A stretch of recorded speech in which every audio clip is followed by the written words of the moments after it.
So here we are, four of us trying to start our own podcast based on our life experiences, and we're all a little bit nervous about this first episode. I have here three other women with me who have all had very different life experiences, and so what we're trying to do here is bring a podcast to the world that talks about living with invisible disabilities and how it has impacted our lives through family, dating, and even work, and pretty much every aspect, and how we've kind of coped with it, and how we intend to try to influence others to be the best version of themselves because of everything they've lived through. Every experience is amazing. Even if it hasn't been the best experience, it shapes you and makes you what you are today. So my name is Jackie. I have had life-threatening heart conditions since birth. It was diagnosed when I was 4 hours old as a newborn baby, and probably gave my parents nearly gave my parents a heart attack at the time, because the last thing they expect is when you have a baby born and they don't expect to hear the worst news possible. And back in the day when I was born, which was 1984, the odds were not good for me, and I was told that I basically had a 10% chance of surviving my first night. So everything got better from there. It was a bit of a rough ride for the first 4 years of my life. I probably got pretty close to death's door on a number of occasions just from getting pneumonia. Unfortunately, my lungs were impacted by my heart condition, and it was really, really quite rough. I spent probably 50% of my life the first year in the hospital, and then I got a little bit less every year. I have now had 3 heart operations, 2 open hearts, and many years later now, at age 35, I am doing well. I will never be cured. There are still daily struggles that I deal with, but I consider myself thriving. I consider myself resilient. That is why I've wanted to start this podcast and find others who have had similar yet different life experiences to me, because I think it's really important that we tell our stories and encourage other people to share their stories. Hello there, my name is Cynthia. I have epilepsy, which was diagnosed when I was about 6 years old. I also have a genetic condition called neurofibromatosis, which means I have non-cancerous lumps all over my body, and I have 70-ish% hearing loss in my left ear, and we believe it may be related to the NF, neurofibromatosis. I've never really thought of myself as special needs or having an invisible disability until something comes up, and it's usually quite a shock or surprise when it happens. And that's really good, because in a way, like, for you, it's your normal. Quote unquote. Yeah, quote unquote, it's your normal, and I don't think about it either until somebody brings it up that, oh yeah, I've had 2 open heart operations. Sometimes, oh yeah, there's the scar that I've had from my 2 open heart operations, and that's when I remember those things. And yes, that's true. I have a huge lump on my foot, which is NF related, and I was having a pedicure, and the esthetician said you probably should get this looked at. I was like, oh, I know about it, because I know that it is an NF-related lump. And I never think about it until I see it. And and I think that's the case because, again, what we grew up with, and even depending, of course, on our backgrounds and how our parents treated it, what we grew up with or what we dealt with as an adult, we kind of just normalize everything because that's what is normal to us. Yeah. But that's also what I find like interesting about invisible disabilities is that's what it is. It's invisible. So to even say that, oh, you don't think of yourself as having like any kind of disability or an invisible disability, like that's going to happen because for, like you said, it's normal to us, but that's also what an invisible disability is. It's not really seeing it all the time, or it's not visible to other people all the time. So that's kind of the challenge. But other people don't see you 24/7. Exactly. Whereas you do. Yeah. But you also don't really, even I don't really think about it because it never comes up. I feel that way too. Like sometimes I say this to my mom all the time and she never really gets it. But I always say like, I forget that I'm blind sometimes. Like it sounds so ridiculous, but because it's been something that's been with me my whole life. And like you said, Jackie, it sort of determines what kind of upbringing you had when you were diagnosed, how long certain things have been with you, like it determines part of how you feel. Sam, you should introduce yourself so that everybody knows who you are. I just kind of like swooped in. Yeah, you swooped in there. I am Sam. I have a congenital condition called achromatopsia. I've discovered in the age of Google that like different people say it different way. Tomato. Yeah, like when I think up until I was like 20, I was like achromatopsia, and then I watched some video and there was finally more information out about it, and some doctor was like achromatopsia, and I was like, what? Like, who said? So you've been saying it wrong the whole time. So I don't know. It's so weird to hear people say it different ways. But essentially, I have non-correctable vision in both eyes. I do have some vision. I'm at about 20/200, and that's in my best case scenario. So that's with corrective lenses, with a hat to protect me from the light, or what I feel is my best case lighting scenario. So that is pretty much 10% of what somebody with good vision has. I'm in my best case scenario, so dark lighting is when I'm kind of comfortable and I'm woo, yay, 10%. And that explains why we're sitting in the dark right now on probably one of the darkest days in Toronto's winter, where it's pouring rain and ridiculously warm at 12 degrees. But we're all sitting here in the dark as it pours outside, and we're having a good chat. And we don't need the lights on, do we? No, not really cozy. Yeah. No. So what about you, Stacie? Tell us your story. I have epilepsy. I had my first seizure when I was 7 months old, and that's how I was diagnosed with cerebral palsy. I was never officially diagnosed with epilepsy until I was 26, after being involved in a very serious, almost deadly car accident with my husband. About a year after the car accident, I had my second seizure while on the road with my husband, and that's how I was officially diagnosed with epilepsy. My parents were very surprised because it was kind of like doctors are not even looking at your paperwork and they're saying you have epilepsy because you have cerebral palsy. Yay me. Yeah. And it's funny that you guys are all saying that it doesn't affect you, because I have both physical and physical where you a disability that you can see, and invisible disability. And when it comes to my case, my physical disability affected me less than what my invisible disability did. And yet, like, if I were just meeting you today, I would not know. So for me, it's invisible, but that's my perspective. Right. And I think it has to do with how I was raised, because my parents wanted to raise me as a normal child like anybody else. Mm-hmm. I was treated as the handicapped child in school, because in Israel, that's how you were treated. And especially in the 90s, if you were different, you're basically screwed, you're bullied, I was tortured by kids. I was physically, mentally, emotionally attacked for all my years in school. And also because of everything that had happened in the 3 years since I was officially diagnosed, I now suffer from depression, which I am still in the process of trying to figure out how to manage. And I think that for all of us too is that, and I know in my case especially, I developed another health issue when I was 27, and it was like, how much more can I take?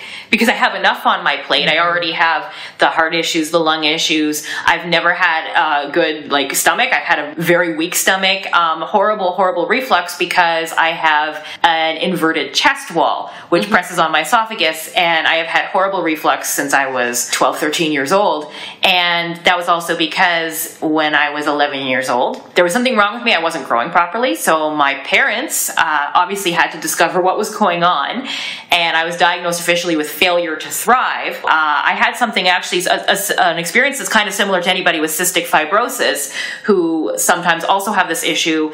I needed to have a stomach tube put in so that I could get extra nutrition every night while I was sleeping through a tube that was going directly into my stomach.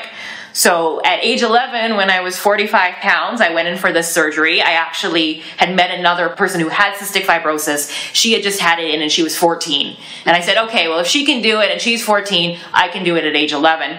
And it was the only thing that gave me a normal adult weight. Otherwise, I would have been probably 75 pounds for life. And so, but that also caused, because I was sleeping at night and I was lying down, it caused permanent heartburn. So I do have a very troubled esophagus, and so I'm constantly dealing with that. And then at age 27, I suddenly had a horrible urinary tract infection that ended up turning into a chronic pain condition that I now can't get rid of. That was 8 years ago.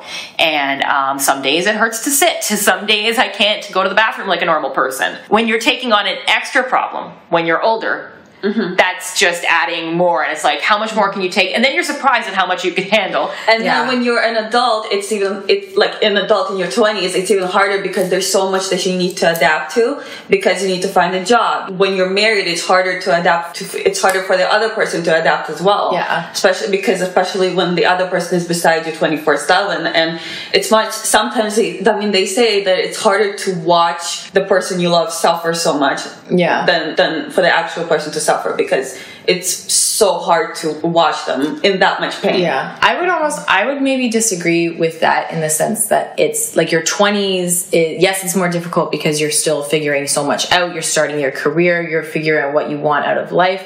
But I also feel like, at least in the maybe Millennial, Gen X, maybe even Gen Z bubble, I guess, you're not taking care of anybody else. Like, you're not stressing about kids or, your parents getting older. Like, you're at that age where you're told so much. Well, your Gen X, you probably have children, but no, that's true. But yeah, so I just think when you're maybe like early 20s or mid 20s. When we were in our 20s, okay. I'm saying like in general, like in your 20s, a lot of people say that's the time for you to figure out yourself, and so it's challenging. But I feel like it'd be more challenging when you're trying to raise kids and you're trying to deal with those extra things. Absolutely. I mean, I'm lucky that I had my parents' support and I had my husband's support. Because of my seizures and the car accident and everything else in between, I couldn't find a job. Like, nobody would ever hire me. I physically couldn't go to job interviews. I would be called in, but I physically couldn't go because I was in so much pain. Or when I did go, recruiters would find any excuse possible not to hire me. Like, I had a recruiter tell me, oh, you have cerebral palsy, so you can't type, so we're not going to hire you, to my face. That's a whole discussion for another episode. We're talking about labor laws. Talking about labor laws. Yeah, exactly. So then what was your experience, Cynthia, in your 20s? I mean, like, in my 20s, for the first part, like, from even as a teenager and up until I was like 23, I was completely seizure free, off medication. But things kind of changed in university, and when I graduated from university, my neurologist and we talked, and we decided to go back on medication. And I've been on medication since. I've had a few since then. I had the latest one. What kind are they? Because there are 4 different types of seizures. A lot of different types. Like, a lot of them are the tonic-clonic. And I went back on medication. And but last year, after my son was born, I had one while he was still in the hospital. My son was born at 35 weeks. He was 5 weeks early. He was carried by a surrogate, and that's a whole other story of having babies.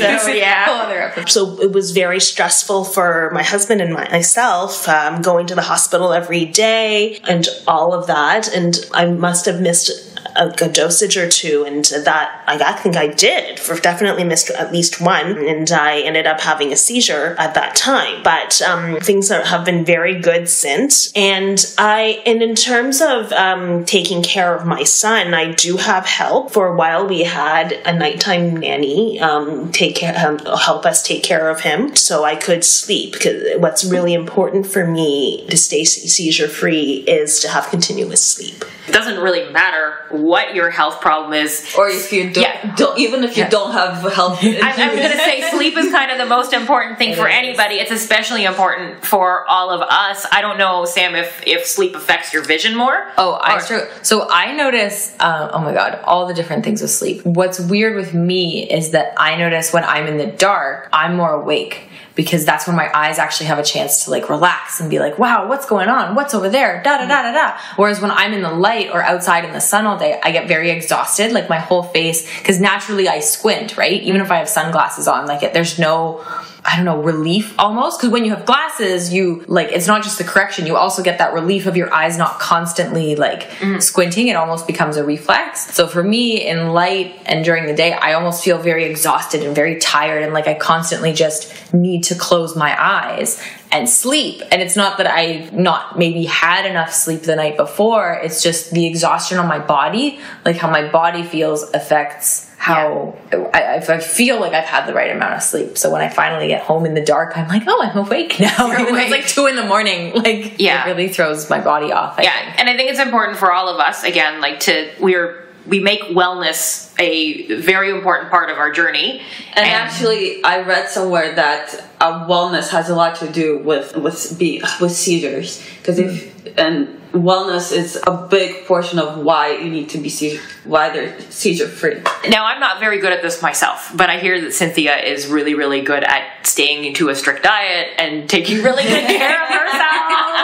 I've never really been into super sweet foods. For Halloween, when I was a kid, like, my parents rationed my candy, and I know that a lot of modern dietitians aren't advocates of that, but that was just normal for me, and I would have at least a third of the candy left by Christmas. It would go stale, and I just didn't eat it. If I had known, I would have come over to eat it. I know. I was like, I can have half this pillowcase of candy right now. Like, I can eat all of it. I mean, even before we started our recording today, Cynthia came over with a really healthy lunch, and I'm like, I wish I could eat like that. Scrambled eggs, sweet potatoes, spinach, avocado, or more guacamole, and pico de gallo. Yeah, that sounds really good. That sounds really. That sounds like a keto diet. Yeah, that sounds. On toast, it's not keto. That sounds good. Now, and I think that one thing for me that was very weird, and now anybody who hears this is going to go, "What was wrong with them?" But that was that time, of course, was that I was told, because I was so thin and so underweight, I was told, eat all the fattening foods you possibly can. I was given, my parents took me to Mayo Clinic in the US when I was 9 years old, because there were a lot of things that were going on with me that they couldn't even figure out or get to the bottom of. And in the end, it was interesting because they had to pay out of pocket for that, but our public health provider, OHIP in Ontario, ended up covering the trip for my parents, because they knew that the Hospital for Sick Children here in Toronto at the time couldn't have gotten that diagnosis. And I remember the Mayo Clinic gave me a cookbook that was like how to add all these extra fats to your diet. And I mean, some of them would still be okay today, but the most part, I'm reading this and I'm going, I think it even suggested, oh, add lard to this and add this, and I'm going, no, like that is just weird now. And because of that, because I was always told, oh, you're underweight, eat a chocolate bar, it's been very hard as an adult for me to get out of that habit. Yeah, because that's ingrained in you so young, right? When people I actually find it insulting when people tell you, I'm a very tiny person, like I weigh under 100 pounds, but I'm also really short. I'm like 5'2" or so. But that's still less. Still taller than me. But like I find it offensive when people say eat eat a XYZ. Yeah. Or a certain amount of XYZ. Yeah. Because you don't know what's going on with somebody else's health. You're assuming, by looking at you, I know what your situation is, and you're clearly not doing this. It's like they assume. And plus, a lot of times what they suggest you eat is not exactly what I call healthy fats. Like, I'm like, if you want me to eat fat, tell me to eat like an avocado. Yeah, an avocado is healthy fat. And then also, I mean, it's different today too from when we were growing up, because there's such a huge vegan movement now, and that's considered almost becoming the norm. Yeah. And that was definitely not around, and even you're the youngest of all of us. I'm sure when you were growing up, that wasn't really a thing. Well, it wasn't, because we are, like, my mother's side is Italian, and I'm first generation, so that just wasn't, as much as they're, some of my cousins, like, their significant others are vegan, and I have lots of friends who are vegan, and I'm aware of those diets. I just did not grow up with that. So it's funny when you were talking about, Jackie talking about, like, having, straight lard. My grandmother, my mother's mom, she was sort of taught to just reuse and save everything, because she grew up poor on a farm in Italy. Yeah, that's true. And so there's this tub, I call it the tub of death. It's a tub of ice cream. She reuses containers, because, during the war, you reused everything. So she'll reuse ice cream containers for stuff she wants to throw in the freezer, because it holds really well. So she would keep her fat from cooking in this ice cream container. And me, being the genius that I thought I was at like the age of 7, went into the freezer like, ha ha ha, I'm going to have a scoop of ice cream. And my silly little blind butt got a big scoop of fat instead of ice cream. So, like, it's just, that's how our diets were. Like, we would cook with that. She would use that for cooking. My goodness. You know what I mean? Like, it was natural to have all of those things in our diet. Like, it's all pasta and wine and, But, like, I think being child of immigrants, you have a very different experience, because especially if your ancestor parents grew up poor. Mm-hmm. No, because they grew up poor. Yes, to it's them, a very different meat mentality. Yeah. Meat means, having a lot of meat means you're showing that you now have the cash to buy meat. Yeah. So my parents would find my Mediterranean-ish, East Asian-ish, slightly more plant-leaning eating plan, because I don't like the D word, diet. It's a bad word. It is a bad word. Is strange and is not quote unquote good for my health. I want my son to have more plant-based foods.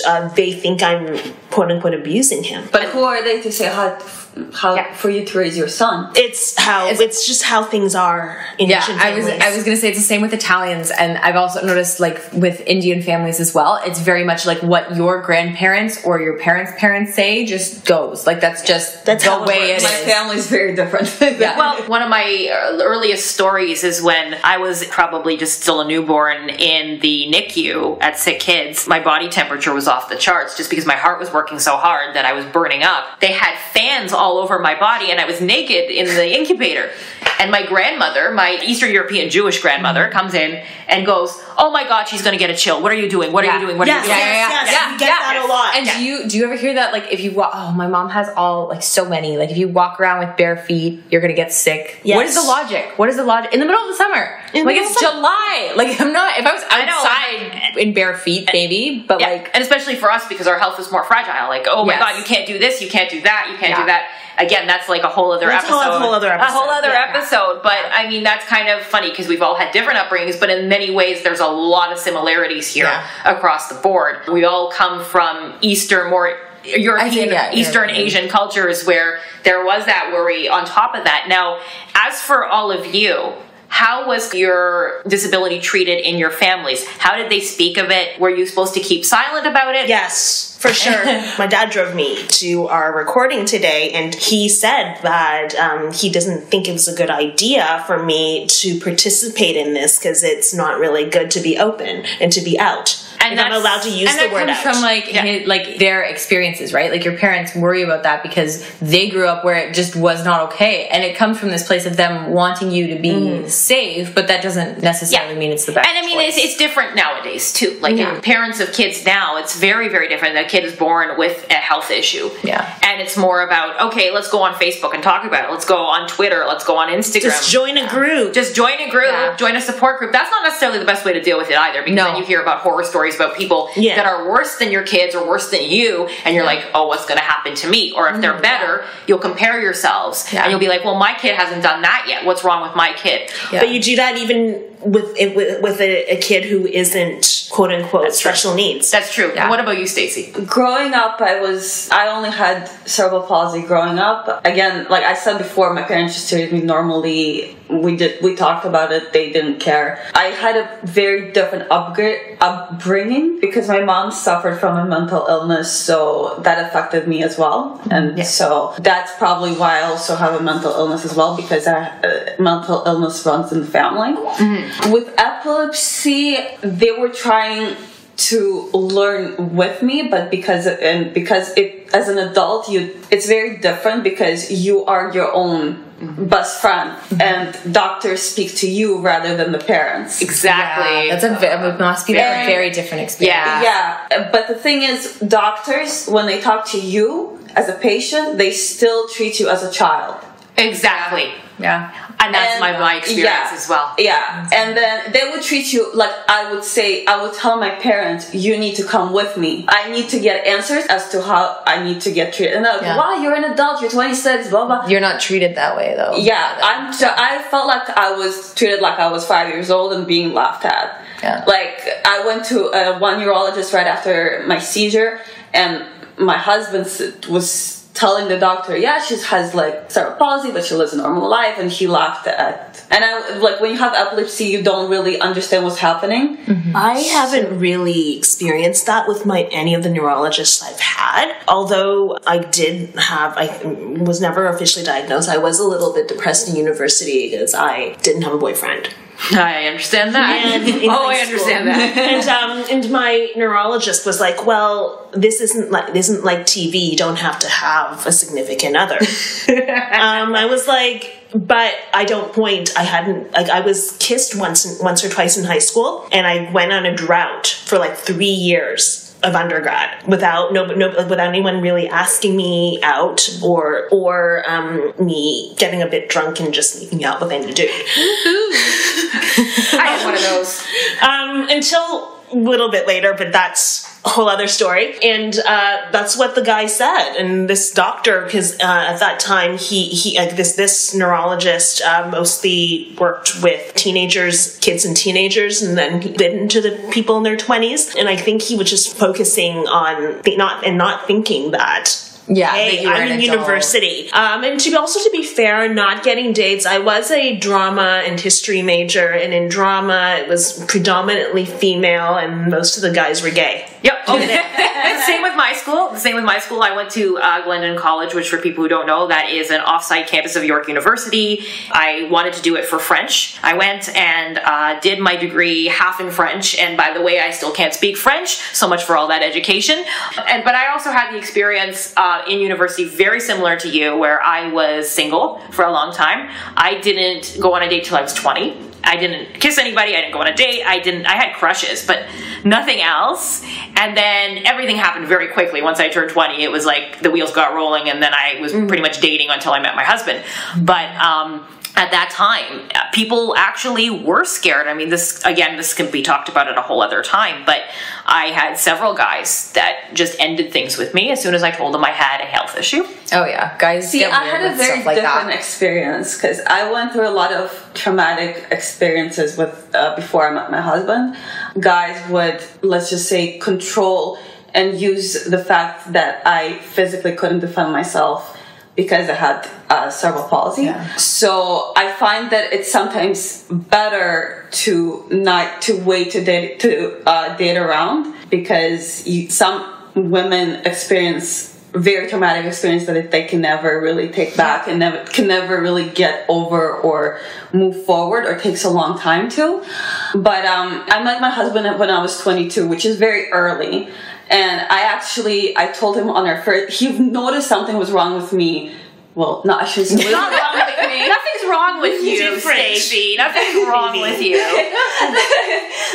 Let's take it back. He noticed that I was had a little limp when we initially met, and then I told him on our first date that I had cerebral palsy, and I told him, like, this is what it is. You have every right to walk away.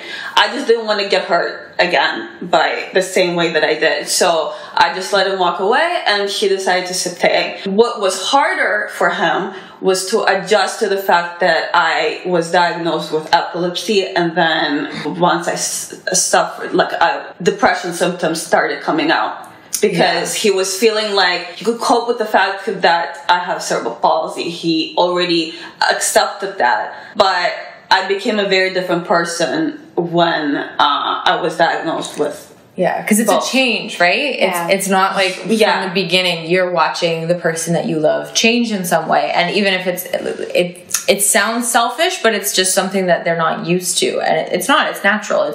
Well, your life really changes, right? Your life before, like when you're in your 20s, right? You're partying, you want to have fun, you're drinking, blah blah, and then all of a sudden I can't do it, right? Or at least the same way that you used to. Like, I think that's a lot of when people kind of have disabilities that hit them later on in life, or maybe their 20s. It's not that I can't do this or I can't do that. It's just you can't do it the way maybe you used to, or there's something drastic that's changed about that, and it really, that's what I mean. It changed everything. It changed my personality. It changed my perspective on everything.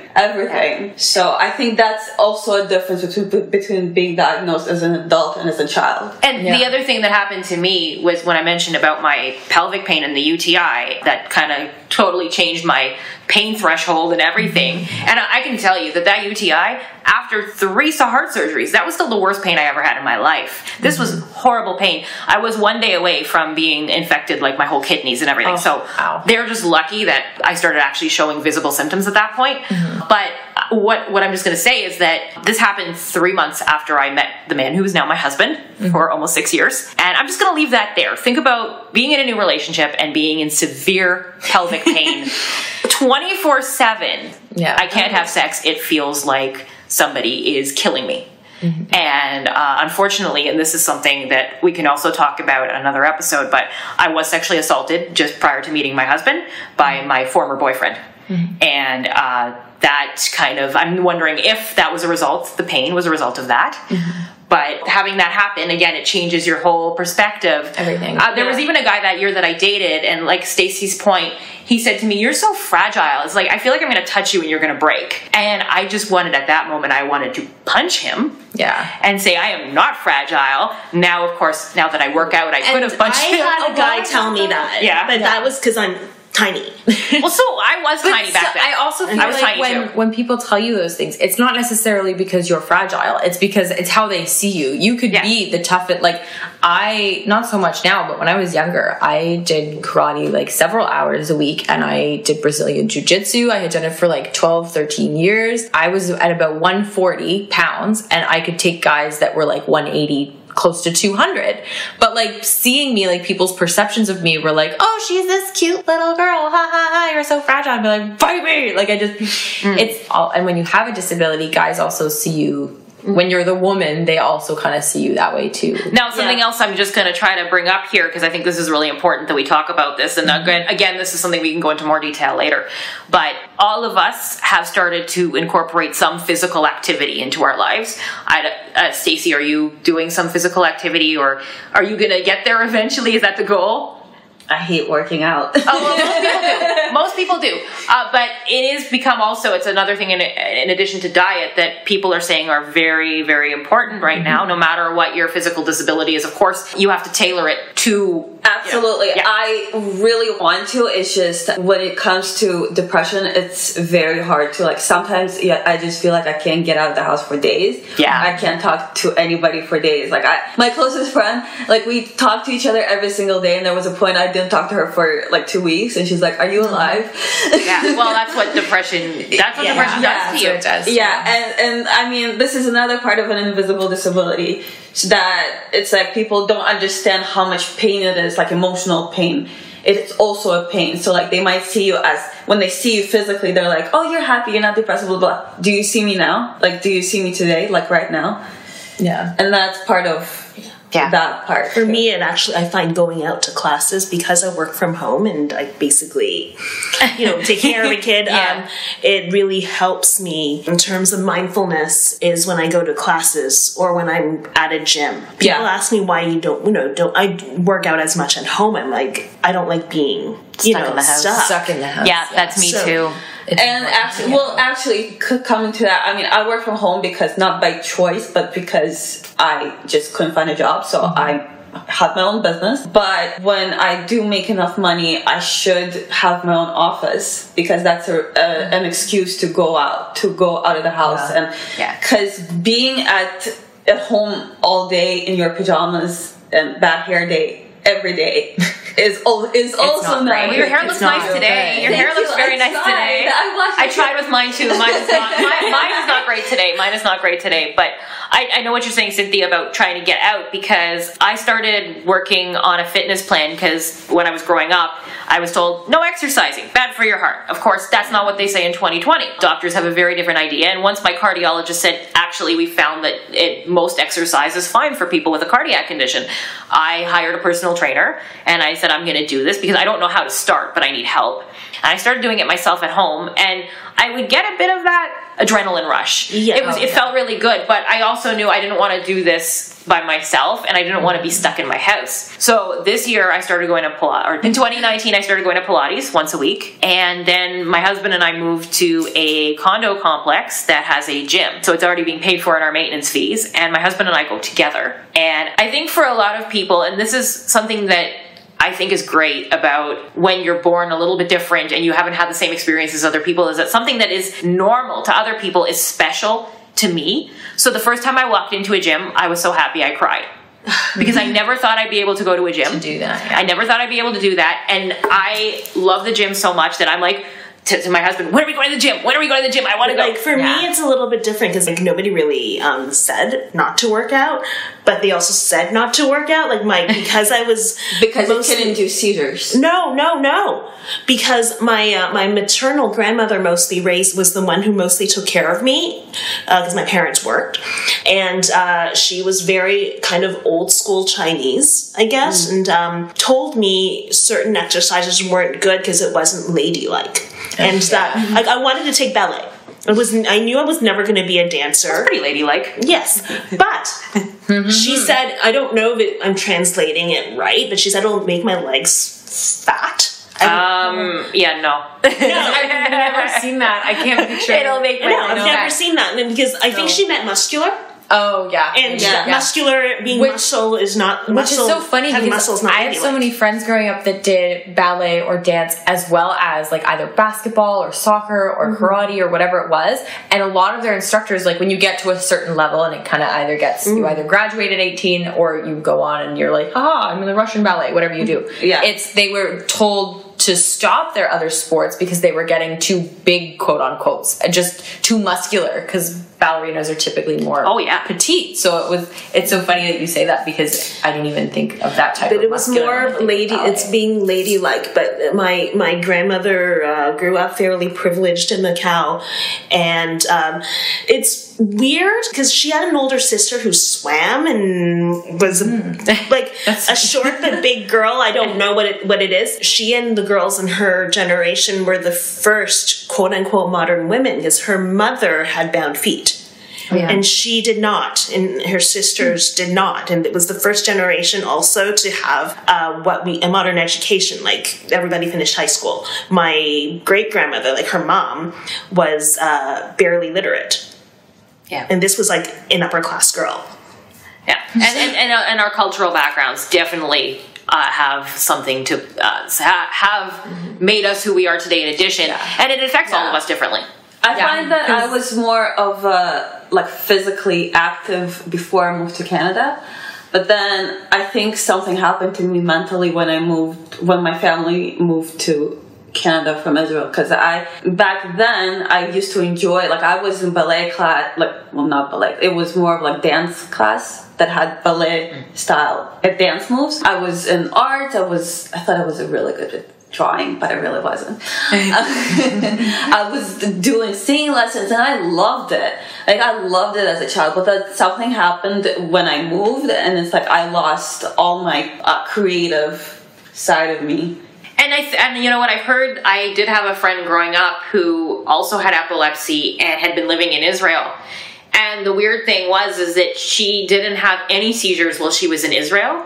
And as soon as she moved to Canada, all of a sudden that's when her epilepsy got really, really bad. And I think it might be something with the climate in Israel, that it might actually be something that's better moods, better health. There's a much better healthcare in Israel. And I had to get treatment in Israel in 2018 because I almost OD'd with my treatments here with my old neurologist. Yeah, it depends on the treatments, it depends on the weather. The sun can also induce seizures. Like, you never know. Everybody's story is different when it comes to epilepsy. Speaking of the sun, Sam, tell us about your story when you finally realized that, okay, my eyes, there's something not right. So it's kind of interesting. So with my parents and upbringing and everything, they knew something was wrong, because every time they would take me outside, I would start bawling. Like, I would hide my face, I would cry, I would scream. And they're like, what the hell? Like, in the house, fine. Outside of the house, wah! Like, it just drove them nuts. So they kind of figured, okay, like, she doesn't like the light. The first thing, I think, before that, they noticed my eye shaking because of my stigmatism.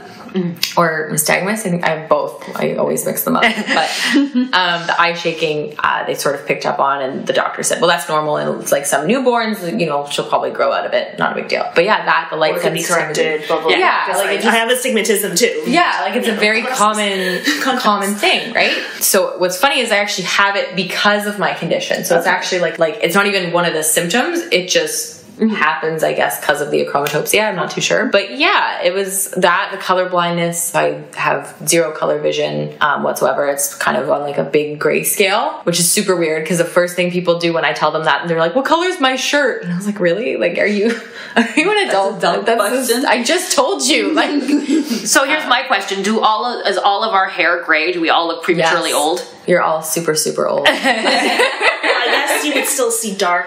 Yeah, like I can still tell, like, okay, I have this thing where I refer to people as secret redheads. So like people that I know or like TV characters that I find out after like years are redheads because I just assume that they're brunettes. Or they have darker hair. And then, like, I don't know, I found out when I was 20 that Kim Possible is a redhead. And, like just people I know, too. It took me a while to figure out that you were a redhead. I'm not redhead. Don't lie. Are you a redhead? No. You're a redhead. No. You're not? I'm brunette. Really? Yeah, I'm not a redhead. Why did I think you were a redhead? This is going to be the penultimate, like, part of the episode where it was like we discover that Jackie's not a redhead. This is awkward. Because I definitely thought you were. No, I am not a redhead. Sometimes your hair does look red. It's because, you know what? I've been perming my hair for 15 years and it's lightened. It's like red highlights. So I think, Stacie, I could see your hair is a bit red too. I did red highlights. Okay. So I don't know what it is. Maybe I just kind of thought, because sometimes I would look at people's tones and I just assume certain things, like subconsciously. Although my skin tone is a little bit like a redhead because I get freckles. Maybe that really might have easily. been. See, and that's something that also gets me into trouble is like complexions and skin tones and undertones. Like people don't realize that I don't pick up on those subtleties. So like I remember one time I went to an event and somebody made a joke like, oh, so-and-so, like my sister. But obviously this woman, like the person who made the joke was Caucasian. And then this woman, I can't remember what her actual background was. She had like more of a Middle Eastern skin tone, apparently. And so then I actually thought that they were like brother and sister. And then when I made a comment about it, she was like, that was a joke. Like, are you that dumb? Do you not realize that I'm like kind of brown and this guy's white? So sometimes I don't click in to like jokes like that because I think even sometimes I can look at somebody and think, oh, they have more of an Asian complexion, and I'm like, oh, but I think they're white. Like it's horrible. It gets me into trouble all the time. And yet it shouldn't. Using the wrong it shouldn't verbiage. Because like who cares what the skin tones are of people? Who cares what your background is? So it shouldn't get you into trouble. But it does. But it does. And especially I'm a Caucasian woman, so I have to like be careful of how I like things can definitely come across the wrong way sometimes. But you know what? I think that all of these perspectives have been amazing. And I'm so happy that all of you are sharing your stories. So going forward, what we're going to do is we're going to take every episode and we're going to focus on one particular part of our lives and kind of how we've all experienced it differently, as we all have very, very different health backgrounds, and kind of see, you know, how can we help our listeners with things that they might be dealing with, because we're actually living in a really good time right now. Everything is moving towards acceptance, and you know, it's not. Well, it depends. In some cultures, the level of acceptance is higher than others. That's true. You know, I can't speak for everybody. So like in East Asian cultures, it's really difficult to be different. You're very right, Cynthia. It can be totally different. I've seen it even with some Eastern European backgrounds, maybe not so much my family, but others where you don't say the certain words, like you don't say the word cancer because that's just a forbidden word. And so we are getting better in certain cultures. We are getting better, but in others, it's going to take a while. Yeah, because in some cultures, you can't have a family that looks different. And we'll get into that when we talk about surrogacy and having kids. Yeah, that's a whole other thing. But I do want to thank all of you for bringing amazing perspectives today. And I'm looking forward to talking in the future about all these specific items more in more detail. What would you like us to talk about in future episodes? Just leave us a comment. So we want to thank everybody for listening to us today. Anybody have any final words? I'm good. Oh, I'm good. I'm good. Well, thank you all for coming, and we look forward to doing more of these in the future. You've been listening to What's the Difference? Bye, everyone. Bye.